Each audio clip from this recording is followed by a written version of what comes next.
అక్కలకు చెల్లెలకు అందరికీ కూడా పేరు పేరున మా కళాభివందనాలు తెలియజేసుకుంటూ గౌరవ జిల్లా కలెక్టర్ గారి ఆదేశాల మేరకు గౌరవ డిఈఓ గారి ఆదేశానుసారం మన ఊరు మన బడి అనే కార్యక్రమం పైన మీ గ్రామానికి రావడం జరిగింది. ముఖ్యంగా దీని ఉద్దేశం ఏంటంటే ప్రొఫెసర్ జయశంకర్ బడిబాట కార్యక్రమం మరి గ్రామంలో ఉన్నటువంటి మన పిల్లలందరినీ కూడా ప్రభుత్వ పాఠశాలలో చేర్పించి ప్రభుత్వ పాఠశాలల యొక్క గొప్పతనాన్ని మన ప్రపంచ స్థాయిలో చాటి చెప్పేటువంటి కార్యక్రమే ఈ ప్రొఫెసర్ జయశంకర్ బడిబాట కార్యక్రమం. కాబట్టి బడి పిల్లలందరూ కూడా బడిలో చేర్పించి వారికి మంచి విద్యను అందించాల్సిన ఉద్దేశంతో రాష్ట్ర ప్రభుత్వం తీసుకుంది. కాబట్టి మనం అందరం కూడా బడి పిల్లలందరినీ కూడా మన ప్రభుత్వ పాఠశాలకు పంపిద్దాం. ఇంకా ముఖ్యంగా ప్రభుత్వ పాఠశాలలో అనేక సదుపాయాలు కూడా రాష్ట్ర ప్రభుత్వం కల్పిస్తూ ఉంది, జిల్లా యంత్రాంగం కూడా కల్పిస్తూ ఉంది.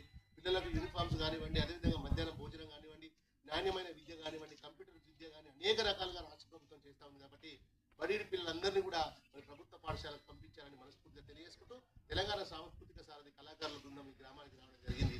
కాబట్టి బడికి పోదమా మనం చదువుకుందామా, బడికి పోయి అక్షరాలు నేర్చుకుందామా, బడికి పోదమా మనం చదువుకుందామా, బడికి పోయి అక్షరాలు నేర్చుకుందామా, బడికి పోదమా బడికి పోదమా మనం చదువుకుందామా, బడికి పోయి అక్షరాలు నేర్చుకుందామా, బడికి పోదమా మనం చదువుకుందామా, బడికి పోయి అక్షరాలు నేర్చుకుందామా.